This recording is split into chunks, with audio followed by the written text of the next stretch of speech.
साथी थाहा थिएन 2 अक्षरको शब्दमा करोडौँको खुसी दिलाउँछ भनेर। साथी थाहा थिएन 2 अक्षरको शब्दले करोडौँको खुसी दिलाउँछ भनेर।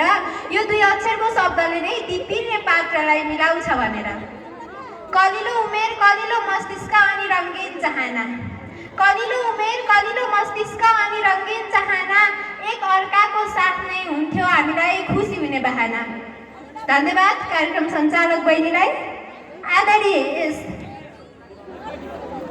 कक्षा 11 द्वारा कक्षा 12 लाई विदाई समारोहका सभाध्यक्ष, प्रमुख अतिथि लगायत सम्पूर्ण अतिथिहरू, मलाई अध्यापन गराउनु हुने सम्पूर्ण शिक्षक शिक्षिकाज्यूहरू, आज विदाई भएर जानुहुने मेरा प्रिय साथीहरू, साथै कक्षा 11 मा अध्ययनरत सम्पूर्ण विद्यार्थी भाइ बहिनीहरूमा म यस गलकोट माध्यमिक विद्यालय कक्षा 12 मा अध्ययनरत छात्र समीक्षा गौतमको तर्फबाट स्वीकार्नुहोस् न्यानो अभिवादन।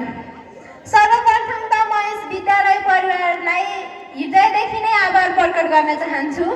आजको यस विदाई समारोहमा आफ्ना भनाइ राख्ने अवसर दिनुभएकोमा।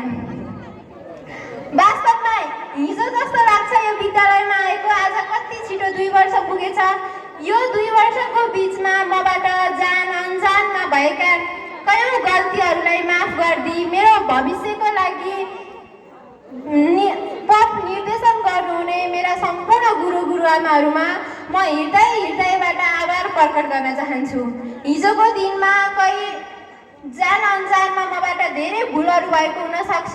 तपाईँहरूले मेरो भविष्यको हितका लागि गरेका कुरा नि मलाई कहीँ कतै नमिठो लागेको हुनसक्छ, तर ती सबै कुराहरू आज हामी एउटा परिवारको सदस्य हो, हामी सानो हो भनी माफ गरिदिनुहुनेछ भन्ने म आशा गर्दछु। भनिन्छ आफू मोमबत्ती चाहिँ जलेर गुरुले विद्यार्थीमा ज्ञानको ज्योति छर्छन्। हो साँच्चीकै आफू जलेर विद्यार्थीमा ज्ञानको ज्योति छर्ने गुरुको महानतामा कुनै प्रश्न उठाउन पनि सकिँदैन र त्यो महानतालाई मेरा 2टा शब्दले बयान गर्न पनि सकिँदैन। तर मेरा शब्दबाट जति हुन्छ म हृदयबाट सम्पूर्ण गुरु गुरुआमाहरूमा आभार प्रकट गर्न चाहन्छु। सम्पूर्ण साथीहरूमा पनि मैले जान अनजानमा कुनै दिन हजुरहरूको चित्त दुखाएको भए आफ्नै साथी सम्झी माफ गरिदिनुहुनेछ र मेरो यो 2 वर्षलाई सफल यादगार बनाउनका लागि हजुरहरूले खेल्नुभएको महत्त्वपूर्ण भूमिकाको लागि